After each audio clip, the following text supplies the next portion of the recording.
আজি আপোনালোকৰ মাজলৈ এটি পিঠা ৰেচিপি লৈ আহিছোঁ। তালৰ পিঠা বহুতে চাগে বনাই খাইছে, যিসকলে খোৱা নাই এবাৰ বনাই খাই চাবচোন, খাবলৈ যে ইমান টেষ্টি হয়। আৰু কোৱা শুনিছোঁ ভাদ মাহতেনো এবাৰ হ'লেও তালৰ পিঠা খাব লাগে। মোৰ কিন্তু ৩-৪বাৰমান খোৱা হয়। মই আকৌ তালৰ পিঠা খাই খুবেই বেছি ভাল পাওঁ, তালৰ গোন্ধটোৱে বেছি ভাল পাওঁ। এই তালটো আকৌ বজাৰৰ পৰা কিনি আনিছিলোঁ, আনি এদিন ঘৰতে ৰাখি থৈ দিছিলোঁ যাতে ধুনীয়াকৈ পকি যায়। আৰু বৰ ধুনীয়াকৈ পকি গৈছে। এতিয়া ভালদৰে ধুই লৈছোঁ আৰু ওপৰৰ যে ক'লা বাকলিটো এৰুৱাই লৈছোঁ। যদি তালটো ধুনীয়াকৈ পকি যায় ওপৰৰ বাকলিখিনি ধুনীয়াকৈ এৰি আহে। আৰু গোন্ধটো যে আমলমলাই আছে, মোৰ যে ইমান ভাল লাগে গোন্ধটো। গোটেইখিনি এইদৰে এৰুৱাই ল'ম। পদ্ধতিটো অলপ দীঘলীয়া হয়, মানে বাকলি গুচোৱাৰ পৰা ৰসখিনি উলিয়াই লোৱাৰ পৰা বহুত দীঘলীয়া হয়, কিন্তু খাবলৈ খুবেই বেছি টেষ্টি হয়। এয়া মোৰ ক'লা অংশখিনি গুচাই লোৱা হৈ গ'ল। গুটিকেইটা এৰুৱাই লৈছোঁ। এইফালে চালোঁ যে 2টা গুটি আছে নেকি, চালোঁ নহয় এটাই আছে, ডাঙৰ এটা আছে, আৰু এইফালে আছে 2টা, মুঠ 3টা গুটি আছে। তালটো কিন্তু মোৰ বেছি ডাঙৰ নহয়। এতিয়া পানীত তিয়াই থৈ দিম, এনেকৈ মানে তালৰ গুটিকেইটা ডুব যোৱাকৈ পানীত ডুবাই থৈ দিম। পানী আৰু অলপ লাগিব।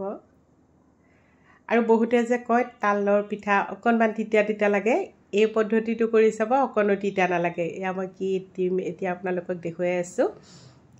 এয়া অকণমান চূল লৈছোঁ।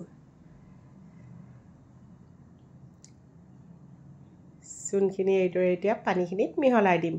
মিহলাই এইদৰে প্ৰায় 1-2 ঘণ্টামান সময় ৰাখি থৈ দিম।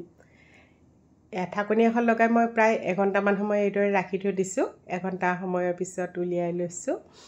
এই পদ্ধতিত ৰাখি চাব, অকণো তিতা নালাগে, খাবলৈ খুবেই টেষ্টি হ'ব। পানীৰ পৰা উঠাই লৈছোঁ। আৰু এবাৰ চাফা পানীৰে ভালদৰে ধুই ল'ব লাগিব, কাৰণ চূণৰ পানী যে এইখিনি। এতিয়া আকৌ মই চাফা পানীৰে ধুই লৈছোঁ।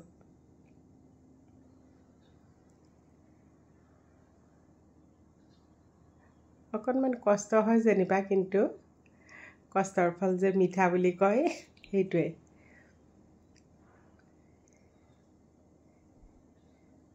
পানীৰ পৰা এইদৰে চেপি লৈছোঁ। এতিয়া ডাঙৰ চেকনি এখনৰ সহায়ত ৰসখিনি উলিয়াই ল'ম।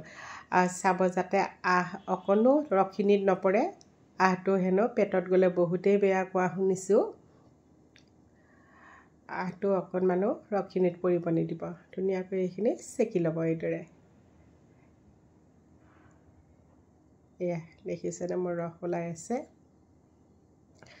বহুত বেছি ৰস নোলাব, কাৰণ মোৰ তালটো সৰু আছিল যে। ইমানখিনি ওলাল ৰস, দেখিছেনে? হৈ যাব 30-40টা পিঠা ধুনীয়াকৈ হৈ যাব। এতিয়া তাত দিছোঁ পিঠাগুড়ি। পিঠাগুড়ি আকৌ মোৰ খুন্দি থোৱাই থাকে, কাৰণ মই পিঠা বনায়ে থাকোঁ। এইদৰে খুন্দি ফ্ৰিজত ভৰাই ৰাখোঁ। অকণমান ৰ'দত শুকুৱাই থৈ দিওঁ, তেতিয়াহ'লে মেকা মেকা যদি গোন্ধ থাকে সেইটো নাথাকে একদম। আৰু তাত দিছোঁ অকণমান নাৰিকল। নাৰিকলটো অপশ্যনেল হয়, থাকিলে দিব পাৰে, নাথাকিলে নিদিলেও কোনো কথা নাই। এতিয়া তাত সৰু চাই গুড় এটুকুৰ দিছোঁ। চেনিও দিব পাৰে, কিন্তু আমাৰ চেনি কোনোৱে নাখায়, সেইবাবে গুড় এটুকুৰ এইদৰে মিহি মিহিকৈ কাটি দিছোঁ।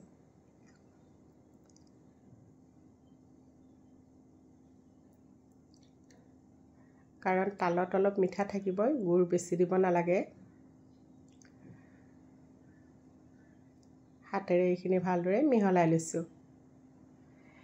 এতিয়া মই তাত অকণমান দিম চুজি। চুজিটো দিলে বৰ ধুনীয়া মচমচীয়া হয় পিঠাকেইখন।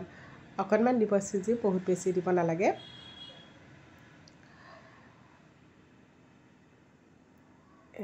চুজি অলপ দি দিলোঁ। আৰু অকণমান মই ইয়াতে পানী দিম। পানীটো দিয়া দেখুওৱা নহ'ল, এইখিনি মোৰ হৈ গ'ল।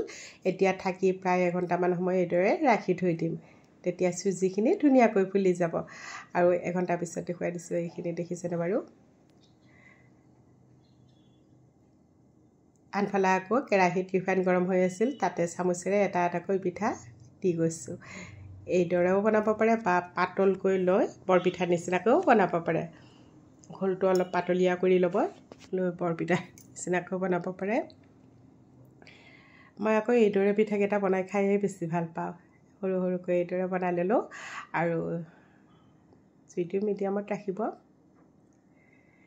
এই পদ্ধতিত এবাৰ বনাই খাই চাব তিতা অকণো নালাগে খাবলৈ বহুত টেষ্টি হ'ব আৰু কমেণ্ট কৰি জনাবলৈ নাপাহৰিব যিসকলে বনাই পোৱা নাই তেওঁলোকে বনাব আৰু যিসকলে আগতে বনাই খাইছে মোক প্লিজ কমেণ্ট কৰি জনাব আপোনালোকে কেনেকৈ বনায় কাৰণ আপোনালোকৰ পৰাও কিছু শিকিব নহয় জানো মই যিখিনি জানো আপোনালোকক দেখুৱালোঁ আৰু আপোনালোকে যিখিনি জানে কমেণ্ট কৰি জনাবলৈ নাপাহৰিব এয়া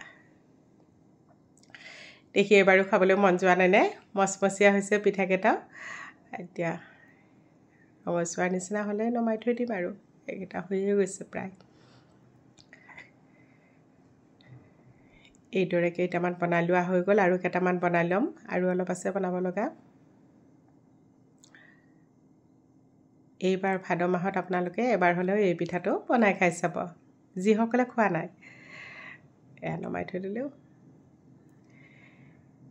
দেখি এবাৰো খাবলৈ মন যোৱা নাই নে খাবলৈ যে ইমান টেষ্টি হৈছিল মই বনাই আকৌ মাহঁতৰ কাৰণেও লৈ গৈছিলোঁ ভণ্টিহঁতক দিলোঁ মাহঁতক দিলোঁ ঘৰলৈ গৈছিলোঁ সেইদিনাখন মাহঁতৰ কাৰণে বনাই লৈ গ'লোঁ গোটেইকেইটা বনোৱা হৈ গ'ল প্লেট এখনত লৈ লৈছোঁ ভিডিঅ'টো চাই কেনেকুৱা পালে কমেণ্ট কৰিবচোন যদি ভাল লাগিছে ভিডিঅ'টি লাইক কৰিব শ্বেয়াৰ কৰি দিব আপোনালোকৰ বহুমূলীয়া সময়লৈ ভিডিঅ'টি শেষলৈকে চোৱাৰ বাবে অশেষ ধন্যবাদ জনালোঁ